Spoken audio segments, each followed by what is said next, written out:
السلام علیکم. زما نوم ډاکټر طاهر الله خان دی او لیډرینګ هسپتال کې زه د جامع او د غاښونو شعبې کې اسسټنټ پروفیسر په طور باندې کار کوم. زموږ نه اکثر ملګري یا مریضان تپوس کوي چې غاښونه زموږ ولې خرابېږي، زموږ چې پلار نیکه د هغې غاښونه به ټیک کړو.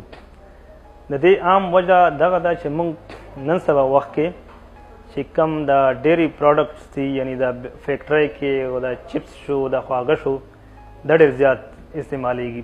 چې موږ کم مشران وو هغوی کې چونکې هغه به ساده خوراک و، یو به یې سحر روټۍ خوړه، ماښام روټۍ خوړه، هم د غنمو یا د جوار روټۍ به وه.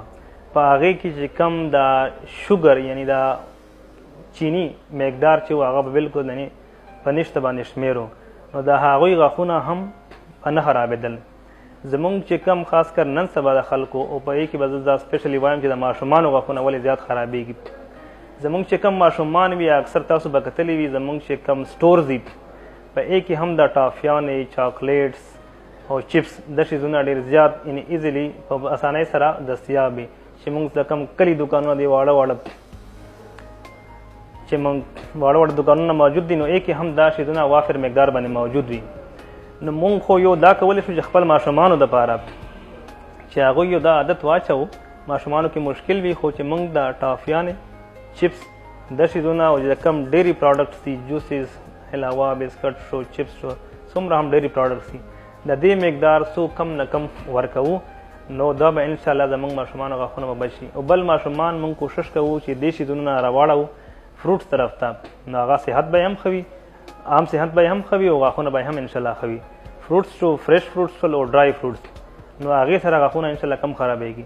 چې کم عام خلک دي یعنی بالغ، نو هغې دپاره زما دا میسج دی چې مونږ کله هم یو خو اکثر زمونږ په معاشره کې یو دا یعنی غلط شانتې رواج دی چې مونږ اکثر سهار کې چې کم برش کوو نو اکثر نشتې نه مخکې کوو.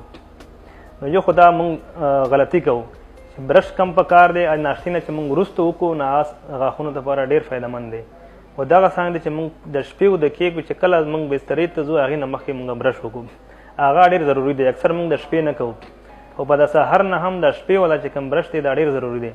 هغې فایده دا ده چې کله مونږ اوده شو زمونږ په خولې کې چې کومه لاړه راځي نو هغه چونکې د صفایۍ کار هم کوي، نو چې کله انسان اوده شي د لاړې مقدار ډېر موجود شي، نه په نشته باندې شمېر وي، نو چې کم هم جراثیم په خولې کې موجود وي نو یې دپاره موقع میلو شي هغه صفا کېږي نه، یعنې لاندې خېټه ته نه ځي، نو هغه هلته کار کوي.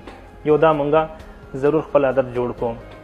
او بل چې کوم دی مونږ چې کله هم خوراک کوو لکه نن سبا چې مونږ چپس، بسکټ وي، سموسې وي، بیکټیریا ته اصل کې څه پکار دی چې هغې ته څه نه څه تقریبا 3-4 غنټې پس هغې ته څه خوراک شی میلاو شي نو ژوندي وي.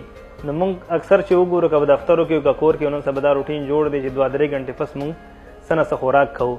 نو که مونږ په خوراک کې دورانیه لږ زیاته شي نو هغې سره د بیکټیریا چې کم خوراک وي هغه ته نه میلاویږي، نو هغې بیا مړ کېږي ژر. نو موږ په خپل خوراک کې دا احتیاط کوو چې لږ ټایم زیات ورکوو.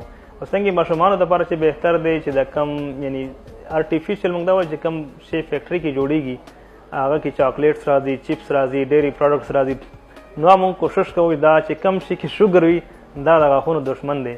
نو موږ کوشش کوو چې موږ هم دا جوسیز شو، دا شیزونه شو، دا کینډیز او چاکلیټس دا شیزونه موږ کم کو، نو انشاءالله زموږ چې کم غاښونو صحت دا به ښه وي.